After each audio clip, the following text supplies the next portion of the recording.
प्रस्तावित नागपूर गोवा शक्तीपीठ महामार्गाविरोधात पश्चिम महाराष्ट्रासह संपूर्ण राज्यात तीव्र असंतोष पसरला आहे।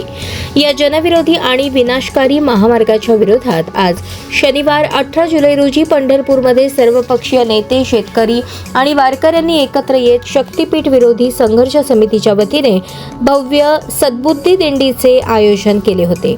मुसळधार पाऊस असूनही शेतकऱ्यांचा आणि वारकऱ्यांचा निर्धार डगमगला नाही। संतराज पॅलेस ते विठ्ठल मंदिर अशा काढण्यात आलेल्या या पायी दिंडीत राज्यातील बाधित 13 जिल्ह्यातील हजारो शेतकरी व वारकरी उत्स्फूर्तपणे सहभागी झाले होते। यावेळी नामदेव पायरीवर सर्व शेतकऱ्यांच्या वतीने अभिषेक घालून मुख्यमंत्री देवेंद्र फडणवीस यांना सद्बुद्धी देण्याचे साकडे घालण्यात आले। या आंदोलनात खासदार राजू शेट्टी, माजी मंत्री महादेव जानकर, आमदार जयंत पाटील, गटनेते आमदार सतेज पाटील, खासदार धैर्यशील मोहिते पाटील, आमदार अमित देशमुख, आमदार कैलास पाटील, आमदार Abhijit Patil, comrade Rajan Kshirsagar, comrade Dhanaji Gurav, comrade Girish Phonde यांच्यासह शक्तीपीठ विरोधी संघर्ष समितीचे पदाधिकारी, महाविकास आघाडीचे प्रमुख नेते आणि विविध शेतकरी संघटनांचे प्रतिनिधी मोठ्या संख्येने उपस्थित होते।